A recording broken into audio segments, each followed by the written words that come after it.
நெறைய பேருக்கு ஒரு கண்ணு மட்டும் செவந்து, அந்த கண்ல இருந்து நெறைய தண்ணீர் வரும். ஸோ அது ஒரு ஆபத்தான சிச்சுவேஷனா? கண்டிப்பா அது ஒரு ஆபத்தான சிச்சுவேஷன் ஆகும். ஸோ நம்ம பிரெயின் வந்து பார்த்தோம்னா, ஒரு விழியா தான் வந்து பார்த்தோம்னா, ஐஸ் வந்து ஆக்ட் ஆகும். ஸோ பிரெயின்ல எந்த ப்ராப்ளம் இருந்தாலுமே, அது கண் வழியா ரிஃப்ளெக்ட் ஆகுறதுக்கு பல வாய்ப்புகள் இருக்கு. ஸோ ஐஸ்ல ஏதாவது ப்ராப்ளம் இருந்துச்சுன்னா, நம்ம பிரெயின்லயும் ஏதாவது ப்ராப்ளம் இருக்கான்ட்டு கண்டிப்பா பார்க்கணும். மெயின்லி வந்து ஒரு சைடு மட்டும் இருந்தா. ஸோ ஒரு 60 வயசு தாத்தா ஒருத்தரு, அவரு கண்ணு மட்டும் வீங்கி, அவருக்கு வந்து கண் வந்து ரெட்டா இருந்து, கண்ல இருந்து நெறைய தண்ணி வந்துகிட்டே இருந்துச்சு. ஸோ அவருக்கு அந்த சிம்ப்டம்ஸ் வந்து ஒரு வாரமா இருந்துச்சு. அவருக்கு இந்த சுகருக்கு ரெகுலரா ட்ரீட்மெண்ட் எடுத்துட்டு இருக்காரு. ஸோ அவரு எங்கள வந்து பார்த்தப்ப அவருக்கு ஸ்கேன் எடுத்தோம். ஸ்கேன் எடுத்ததுல மூளையில இருக்கக்கூடிய 2 டிஃபரண்டான இரத்த குழாய்கள்ல ஒரு அப்நார்மல் கனெக்ஷன் இருந்துச்சு. ஸோ அத தான் நாங்க என்னன்னு சொல்லுவோம் அப்டின்னா, கர்டிகோ கேவர்னஸ் ஃபிஸ்டுலான்னு சொல்வோம். ஸோ இந்த பர்ட்டிகுலர் கண்டிஷன ரொம்ப சிம்பிளா ஓப்பன் சர்ஜரி பண்ண முடியாது.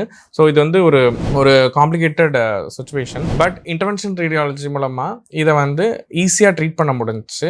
ஸோ இந்த 2 அப்நார்மலா இருக்கிற கம்யூனிகேஷன் பிட்வீன் 2 நார்மல் ரத்த குழாயை வந்து பார்த்தீங்கன்னா இன்டர்வென்ஷன் ரேடியாலஜி மூலம் ட்ரீட் பண்றதுனால அவருக்கு கண் சிவந்து இருந்தது, கண்ணில் வர தண்ணி அது எல்லாமே படிப்படியாக குறைஞ்சிக்கிட்டே வந்துச்சு. அவரோட ரொட்டீனையுமே ஈஸியா பார்க்க முடிஞ்சுச்சு.